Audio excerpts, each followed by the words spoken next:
जय हिंद दोस्तों। फौजी किसके भरोसे, यानी फौज का माई बाप कोई है? अंदर से एक बार जनरल साहब ने बोल दिया था कि जवानों की पे और पेंशन का क्राइटेरिया अलग होना चाहिए क्योंकि गोली की बौछारों में काम करते हैं। Army chief general Upendra Dwivedi ji ने एक इंटरव्यू में कहा कि देश की रक्षा के लिए सैनिक गोलियों की बौछारों के बीच सीना तान कर खड़ा रहता है, तो ऐसे में उनको उचित तनख्वाह और बेहतर सुविधाएं मिलनी चाहिए। उसके परिवार का ख्याल सरकार को रखना चाहिए। इतना एक प्लेटफॉर्म पे बोलना जनरल साहब का बहुत बड़ी बात है, शायद अभी तक किसी ने नहीं बोला होगा। अब मैं आपको बताना चाहता हूं कि कितने संगठन है, आप ऑल इंडिया रेलवे, जितने ट्रेड यूनियंस हैं रेलवे की हैं या ऑल इंडिया डिफेंस एम्प्लॉई है जो अंदर है, उनकी यूनियन भी है, वो काम बंद कर सकते हैं, लड़ सकते हैं, सब कुछ कर सकते हैं। अब उन्होंने चाहा है कि हमें ओल्ड पेंशन दीजिए।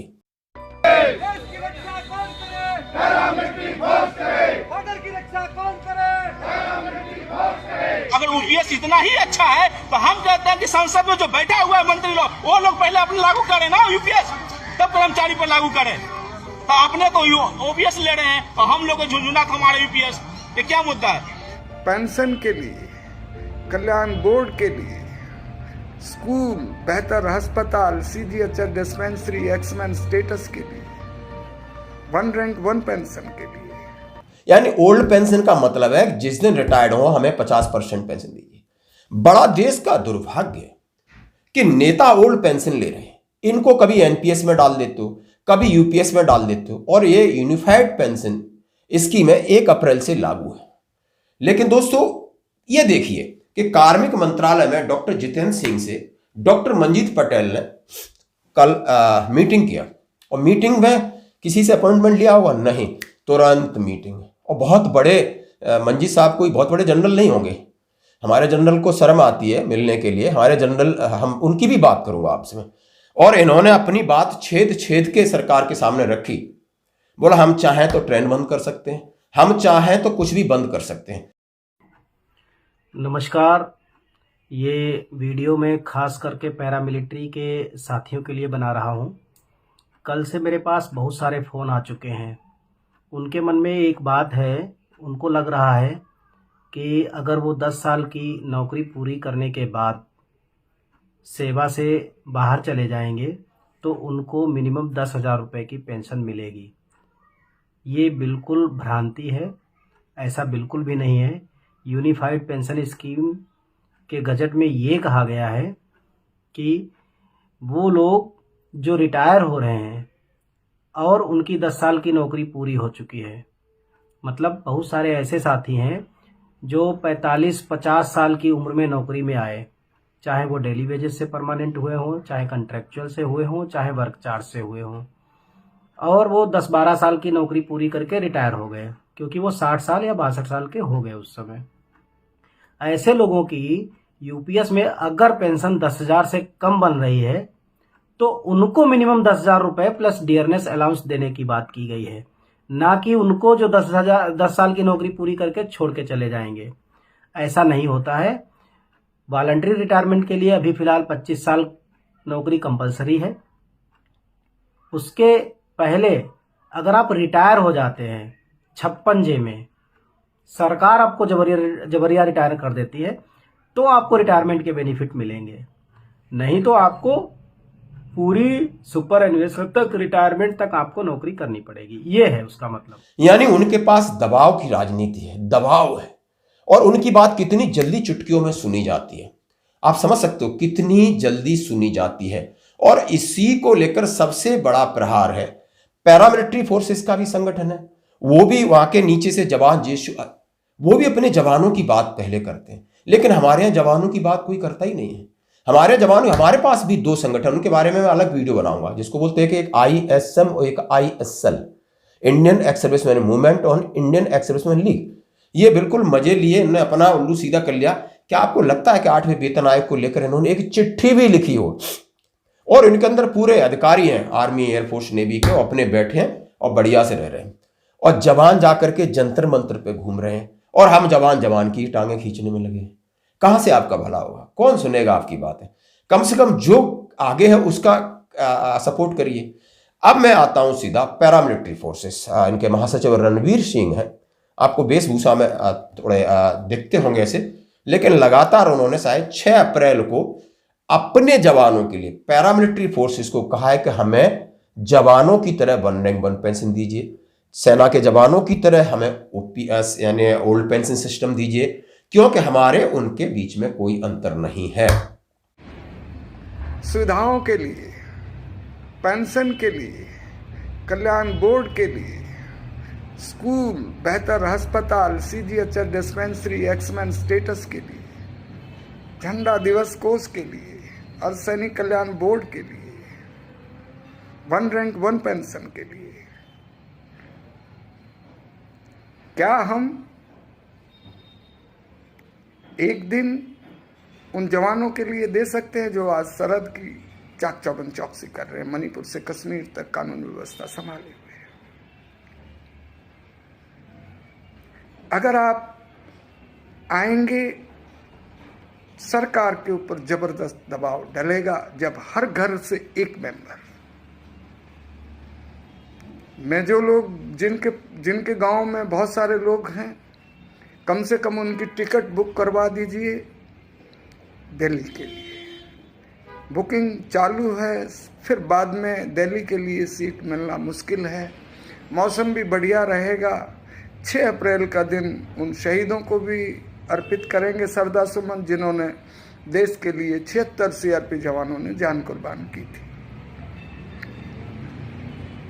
आइए इस हक की लड़ाई में भागीदारी निभाएं। ये मैसेज बॉर्डर तक जाए। हर एसोसिएशन कम से कम 20 लोग लेके यहाँ पहुँचे। हमारा कर्नाटक, आंध्रा, तेलंगाना, केरला से लेके कश्मीर, गुजरात, मध्य प्रदेश, उत्तर प्रदेश, हरियाणा, पंजाब, राजस्थान, नॉर्थ ईस्ट, आइए राजस्थान से लेके। क्या आपका इसके ऊपर क्या विचार है? नहीं मिलनी चाहिए। एक पैरामिलिट्री फोर्सेस में, सीआरपीएफ में लोग रोज शहीद हो रहे हैं, आईटीबीपी, बॉर्डर पर पड़े, जंगलों में पड़े, हमारे भाई हैं। क्यों? जब नेताओं को ओपीएस, अब बताओ कितने चालाक हैं ये नेता, आप समझ सकते हो। अपने आप को उन्होंने ओल्ड पेंशन सिस्टम में रखा और उन्हीं ने बनाया हमारे लिए अग्निवीर ले जाओ तुम, पेंशन कम, और आप एनपीएस, एन के पास यूपीएस ले जाओ। अब यूपीएस ले जाओ, अब पैरामिलिट्री फोर्सेस वाले बड़े परेशान हैं।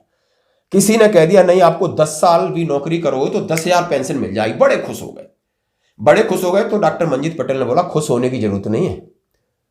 10 साल सर्विस में पेंशन जब मिलेगी जब आप 50 साल में भर्ती हो गए। हाँ, एनपीएस में अलग मसला था। एनपीएस में क्या था कि आप कभी भी एग्जिट कर सकते थे। मतलब 10-15 साल की नौकरी पूरी हो गई आपकी, तो आपको लगा कि अब आप नौकरी नहीं कर सकते, तो आप एग्जिट कर देते। तो उसमें क्या है कि प्री मैच्योर एग्जिट 2015 का नियम लगता है। उसमें क्या है कि जब भी आप 20 साल से पहले नौकरी छोड़ देते हैं तो जितना टोटल कार्पस है उसमें से 20% आपको दे दिया जाता है एक मुश्त रिटायरमेंट, मतलब नौकरी छोड़ने वाले दिन, और 80% तब तक जमा रहता है जब तक कि आप 60 साल के नहीं हो जाते। जिस दिन आप 60 साल के हो जाओगे वो 80% रकम देखी जाएगी कि कितनी हो गई, फिर उसको 2 हिस्सों में तोड़ा जाएगा, 60% और 40%। 60% आपको उस दिन रिटायरमेंट डेट वाले दिन कैश इन हैंड दिया जाएगा और 40% पर फिर आपको पेंशन लेनी होगी। ये नियम है वहां पर। लेकिन यूनिफाइड पेंशन स्कीम में इस मामले में कुछ नहीं कहा गया है। अगर आप चाहे 10 साल से पहले नौकरी छोड़ रहे हो और चाहे 25 साल से पहले निकल रहे हो, दोनों एक ही बात है। इन दोनों बातों में कोई भी अंतर नहीं है। और जब भी आप प्री मैच्योर एग्जिट करेंगे, चाहे वो यूनिफाइड पेंशन स्कीम हो चाहे वो ओल्ड पेंशन स्कीम हो, इन दोनों में ही प्री मैच्योर एग्जिट में कोई लाभ नहीं होता है, कोई भी रिटायरमेंट बेनिफिट नहीं दिए जाते हैं। तो मुझे लगता है कि ये जानकारी पैरामिलिट्री के साथियों के लिए बहुत जरूरी थी, क्योंकि बहुत सारे साथियों को ये लग रहा था कि अब वो 10 साल की नौकरी पूरी करके छोड़ के चले जाएंगे तो उनको 10,000 रुपए की पेंशन मिलने लग जाएगी। ऐसा नहीं है, बिल्कुल भी ऐसा नहीं है। इस गलतफहमी में ना रहें, गजट को ठीक समझें। ओपीएस में भी ऐसा नहीं था कि 10 साल की नौकरी पूरी करे और छोड़ के चले जाए तो कुछ मिलने लग जाएगा, ऐसा नहीं होता है। 20 साल वॉलंटरी रिटायरमेंट के लिए था वहां पर, और कंपलसरी रिटायरमेंट तो सरकार करती है, उससे कोई लेने देना नहीं। बाकी रिटायरमेंट जब जितना है उसी हिसाब से पेंशन शुरू होती थी। बहुत बहुत धन्यवाद। ये जानकारी अगर आपको लगता है कि आपके साथियों के काम की है तो उन तक भी इस जानकारी को जरूर पहुंचाएं। जय हिंद, जय भारत। लास्ट में 10 साल नौकरी करोगे तब मिलेगी। ये नहीं सोचना कि हम 20 साल में भर्ती हो गए, 30 साल में रिजाइन दे करके आ गए और 10,000 पेंशन मिलेगी। मतलब घुमा फिरा करके आप समझ सकते हो कितने लोग हैं। 1,10,00,000 के आसपास paramilitary forces, army, air force, navy, railway और दूसरे जो केंद्रीय कर्मचारी उनको ये पेंशन नहीं दे पा रहा। इससे कई गुना ज्यादा नेता है। आप सोचिए, हर एक स्टेट में आप एमएलए देखिए, एमपी देखिए, एमएलसी देखिए, इनको ओपीएस चाहिए, सुरक्षित पेंशन चाहिए, सुरक्षित जीवन चाहिए, सुरक्षित वेलफेयर चाहिए। तो किसको बुरा नहीं लगेगा दोस्तों। और क्यों? इसीलिए पैरामिलिट्री फोर्सेस भी अपनी अगुवाई कर रहा है, रेलवे फेडरेशन अपनी अगुवाई कर रहा है। अगर यूपीएस इतना ही अच्छा है तो हम कहते हैं कि संसद में जो बैठा हुआ है मंत्री लोग, वो लोग पहले अपने लागू करें ना यूपीएस, तब कर्मचारी पर लागू करें। तो अपने तो ओपीएस ले रहे हैं और हम लोग झुंझुना था हमारा यूपीएस। ये क्या मुद्दा है? ये इंडिया का दुर्भाग्य है कि हमको अब शर्म होता है कि इंडिया में पैदा हुए। हमारा प्रशासन, रेल प्रशासन, अभी देखिए, अभी कान में इतना मेमोरेंडम दिए, आज हम लोग मजबूर हो गए हैं कि भूखे रह के आज हम लोग गाड़ी चला रहे हैं। हम लोग चक्का अभी जाम नहीं किए हैं। हम लोग ये नहीं बोले कि हम चक्का जाम करें, हम लोग उसको दिखा रहे हैं कि देखो तुम लोग, हम लोग डिमांड पूर्ण करो, हम लोग भूखे रह के। आज अगर ट्रेन में कोई भी एक्सीडेंट होती है, कुछ भी अनिवार्य होता है, क्योंकि सारा के सारा जिम्मेदार रेल प्रशासन होगी। इसमें लोको पायलट ने सारा रेल प्रशासन को मेमोरेंडम देते हुए सारा ऊपर से सेंट्रल कमेटी के आदेश पर हम लोग किया। सेंट्रल कमेटी ने भी रेल प्रशासन और रेलवे बोर्ड को चिट्ठी दिया, लेकिन उस पर कोई सुनवाई नहीं। आज रेल प्रशासन हम लोग को मजबूरन हमको भूखे रह के गाड़ी चलाने पर बाधित किया है। इसकी सारा जिम्मेवारी है रेल प्रशासन को। डॉक्टर मंजीत सिंह है और मिशन फॉर ओल्ड पेंशन को लेकर के कल डॉक्टर जितेंद्र सिंह से मिले। कहीं समय कोई अपॉइंटमेंट नहीं, गए और मिल के आ जाते हैं, अपनी बात रखते तो हैं। और हमारे लिए दिल्ली कितनी दूर है। हमारी बात तो DSW जो department of ex serviceman welfare नहीं सुन पा रहा है कि कम से कम 8वें वेतन आयोग को लेकर के हमारे किसी ISM ISL ने ये उनके सामने एक मीटिंग नहीं रखी कि भैया इस बार, कल जनरल साहब ने कहा है एक ड्राफ्ट तो बना दो।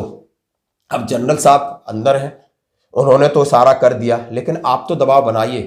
DSW के सेक्रेटरी साहब से ही मिल लीजिए, रक्षा मंत्री जी से नहीं मिल पा रहे आप, रक्षा राज्य मंत्री जी से सेठ उनसे मिल लीजिए। लेकिन नहीं, हिलना नहीं है, पद प्रतिष्ठा लेकर के बैठना है और मजे करना है।